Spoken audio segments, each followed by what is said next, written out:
Здравейте, здравейте, където се намирате по света. Това е нашата поредица от наша видеа на често задавани въпроси за нашия дигитален бизнес. И това е второто видео, което правим с Снежа, която днес пак отново е мой гост. Аз съм Полина, живея в Англия от почти 9 години. И така, Снежа, ако искаш да се представи отново, напомни на нашите зрители. Здравейте на всички, казвам се Снежа, приятно ми е. Ти ме попита... Не съм те попитала. Защо избра именно този дигитален бизнес? Ти предното видео малко го докосна този въпрос, само че беше зададен по друг начин. Така.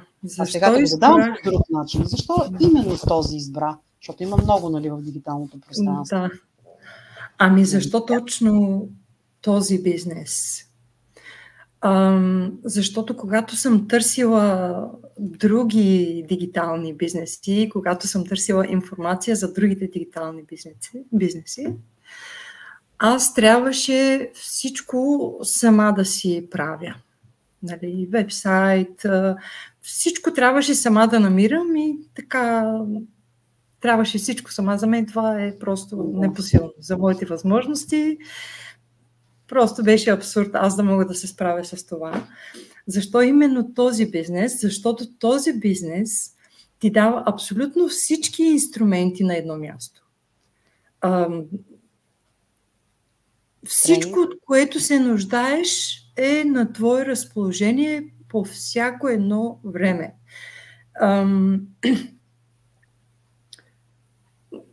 Аз нямам добри технически умения. Никакви, наистина, никакви. Yes. И за това този бизнес така ми се стори много лесен, много привлекателен.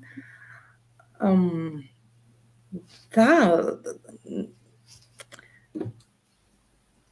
с две думи, просто не се налагаше аз да правя нищо, никъде да ходя и всичко просто си беше в самия пакет. Не се налага аз да плащам за това, за онова, за всички неща, които, нали, правят бизнеса да е...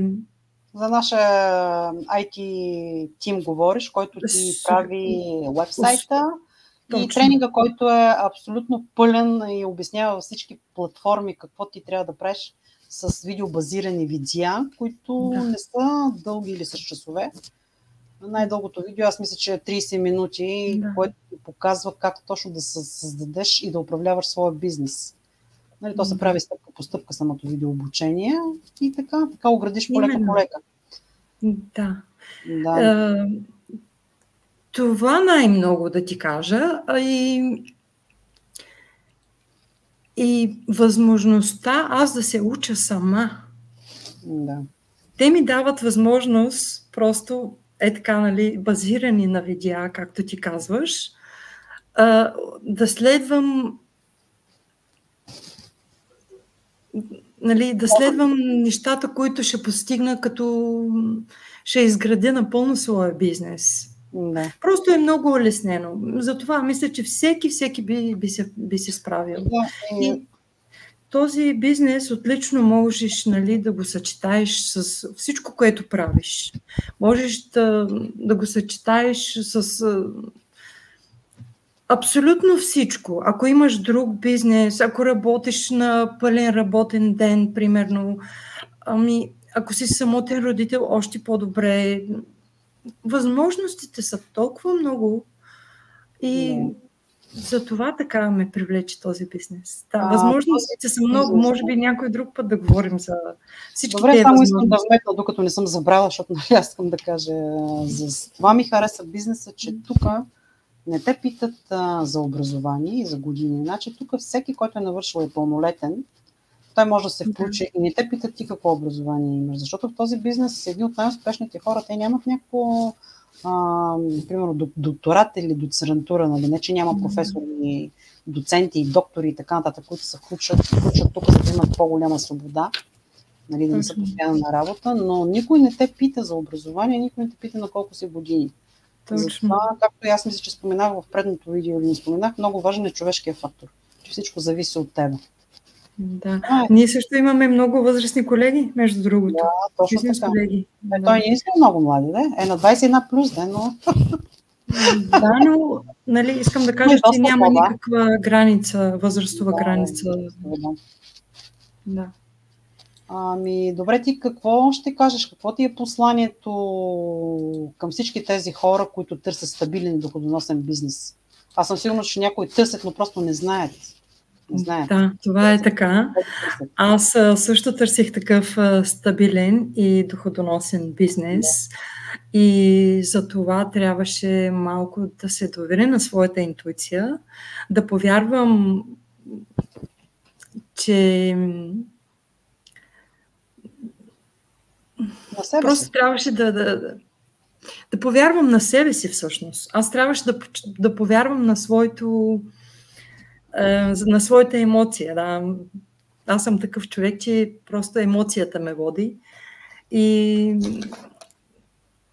трябваше наистина да вникна, да проверя. Не просто да кажа не, да съм негативна и да кажа не, нищо не става, нищо... Не, просто като търсиш нещо, ти трябва наистина да задълбаеш, за да вникнеш в същината на това, което искаш и търсиш. И аз точно това направих. Иначе няма кой да ти го обясни по по-хубав и така надробен начин. Просто трябва да влезеш, да видиш, да почувстваш, нали, дали ти ще можеш да се справиш с това нещо. Бизнесът може да е много лесен, много привлекателен, но, както ти каза един път, не е за всеки, както може и да е за всеки. Но човек наистина трябва, ако е много заинтересован да намери нещо стабилно, това наистина е стабилно.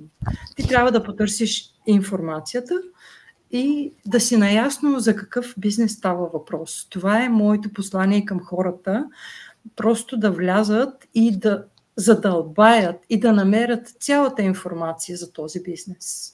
Да, и как го чувстват, разбира се, защото, нали, както аз споменах, човешкия фактор, ти трябва да можеш, това си индивидуално от всеки човек, да можеш да общуваш с хората и да общуваш правилно с хората, нали, защото де факто ти общуваш с страшно много хора в една голяма общност, нали, имаме и по-малки групички.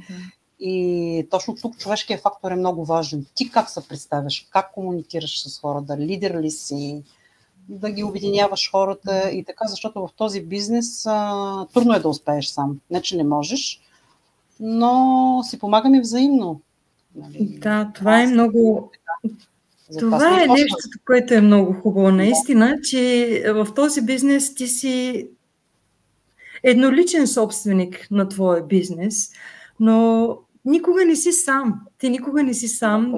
Винаги можеш да имаш подкрепата на твоите бизнес колеги, които са също от България.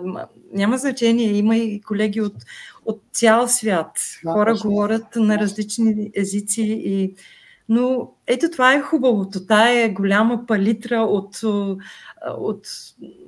различни националности. Ти можеш от първа ръка винаги да видиш най-интересните и хубави неща.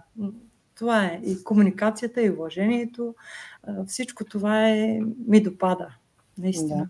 Това отговор беше много изчерпателен, както винаги. И за днес приключих с въпросите. Така че ще се видим с вас в някои от нашите последващи видеа и мисля да ги направим по-кратки, само по един въпрос. Да. Искаш ли така да ги направим следващия? Да. Въпрос-отговор. Добре. Благодаря ти много. Аз много ти благодаря за поканата. И до нови срещи в нашите последващи видеа. Да. Чао, довиждане. Чао. Чао.